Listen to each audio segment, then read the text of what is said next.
Can you stay just for a second? Is that okay? Thank you. It only takes a moment. Some of my speaking points, I have to be honest, just went out the window, and I hope that's okay. Since I have been 5 years old, I've looked at this flag and said the Pledge of Allegiance like many, if not all of you.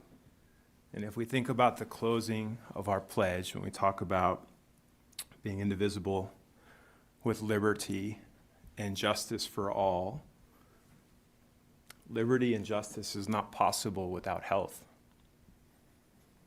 I am so grateful for this community for putting together the advocacy to get this message out, not just across our school district, but across every particular room and location, because there are people that are hurting in our community, that it only takes a moment to check in with them. It only takes a moment for them to be self-aware that there's help and available to them. And they're surrounded by many people like Emily or Sarah and or Kim, who have both professional and lived experiences that want to do something to help move this community forward.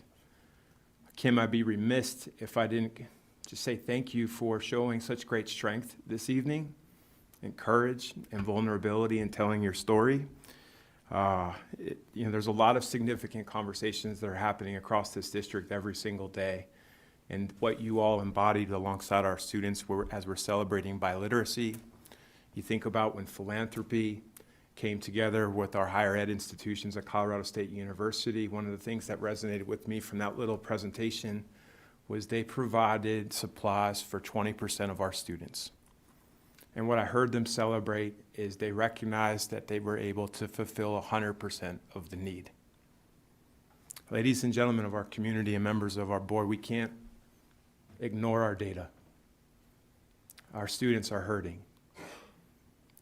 Suicide is one of the leading causes of youth death in the state of Colorado. 3 out of 4 youths in this community, in this district, experienced and reported worsening mental health during the pandemic. And some of those challenges include depression and anxiety, eating disorders, substance abuse disorders, both suicide ideation and suicide. And for many members of our marginalized communities, those numbers are disproportionate and it's impacting them greater. But this, make no mistake about it, these data points are cross-cutting and nobody is exempt. Positive change in our community cannot come from complacency. We're going to need to come together and be courageous in talking about uncomfortable truths. Many of you are here tonight and have volunteered to speak to this board and this governance team of 8 to do just that, and I want to welcome you and thank you for your words. As regarding mental health, as you've heard, the well-being of our children and our staff and our community is a priority in our district.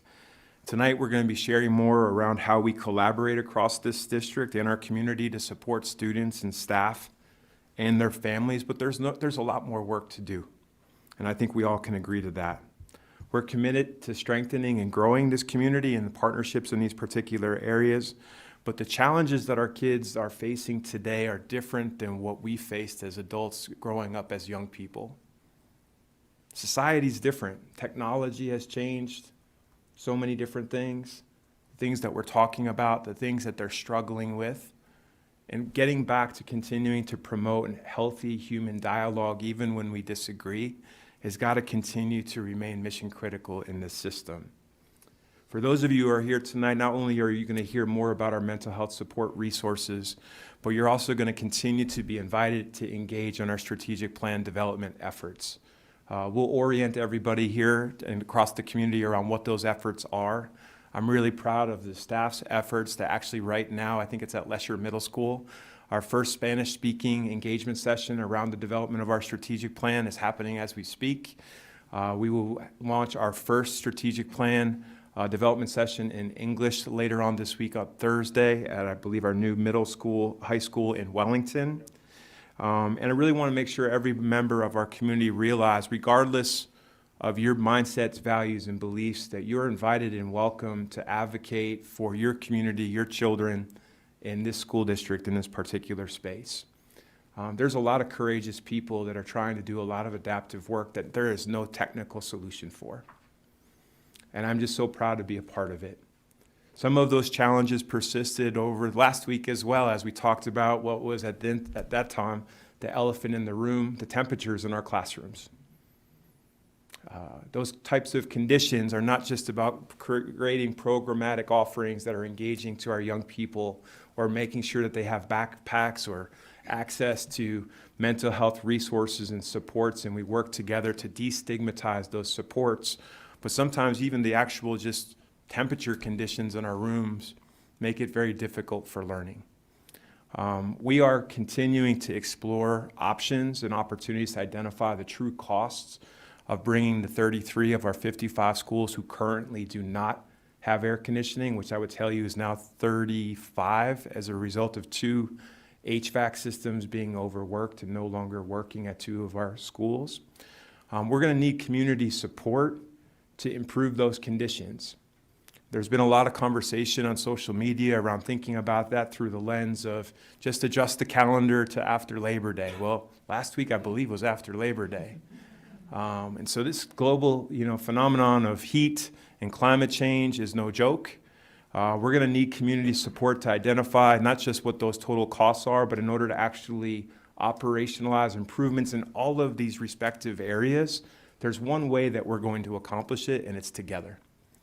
And so I am encouraged by the things that we're discussing and having robust, deep dialogue this evening, and I'd just be remiss if I didn't take a second to thank the staff and the members of our community. Lori, thank you for all the work that you're doing at Larimer County to support behavioral health services, continuing to expand with a focus on youth services. I'm just incredibly grateful to be a part of it, but we have work to do, and I look forward to continuing to roll up all of our sleeves to do the work so families don't have to say any more sad stories at our podiums.